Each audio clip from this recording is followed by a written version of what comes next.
What is your problem with a social democracy? Social democracies are still capitalist. Therefore, regardless of how much improvement occurs in social democracies as far as the rights of workers being advocated for or comfortable social safety nets that are supposed um, to help the needy or create a base level of material equality, even if there isn't a material equality, social democracies are inherently isolationist, I guess, or inherently selfish. What I mean by that is they still rely on the exploitation of third world labor. And as soon as the exploitation of third world labor becomes a little bit more difficult and the bottom line of corporations are impacted by it because, I don't know, the third world country starts developing a little bit too much and now labor is more expensive, well, then you start getting hit with austerity in your own country. So you're still susceptible to the same internal problems in these countries as a consequence of austerity. Sweden is a great example of this, with like, anti-immigrant sentiments, things of that nature. But no matter which way you cut it, social democracies are great. I think social democracies are great. I think that social democracies are the first step towards more socialization. It's an absolute necessity in the United States. It's the best way to advocate for anything here, if you ask me, in the absence of like a strong Communist Party or trade union support, to at least build out the infrastructure to be able to make radical change one day.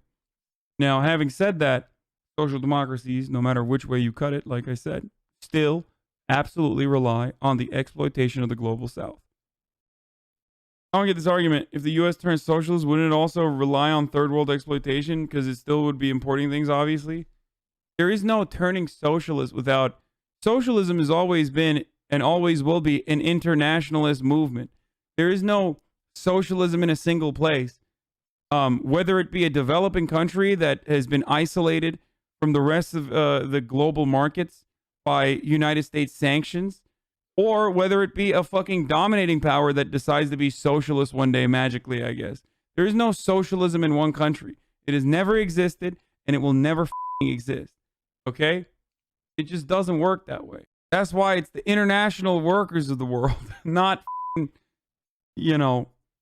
workers of Idaho unite. The Idaho workers. If you believe that socialism is inherently international, doesn't that make you a trot? Like, I think that the only way to get to an international socialist movement is by building socialism in a powerful country like the United States. That's my take on it. Obviously, in order to arrive at an international socialist movement, you have to at least at the very beginning have a near socialist state. That's pretty idealist, no? Well, the more idealist you become, the more closer to anarchist you are, the more practical or pragmatic you become, the more Stalinist you are.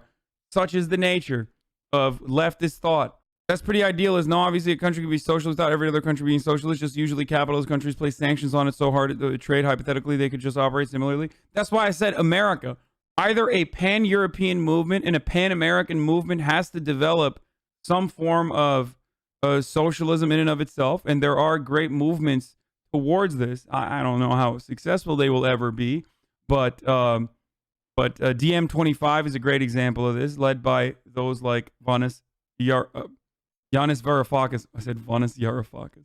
Try Sweden. Sweden is not socialist; it's a social democracy. Assuming anarchism is idealist rather than completely practical, shaking my head. Come on, man. Come the f*** on, man.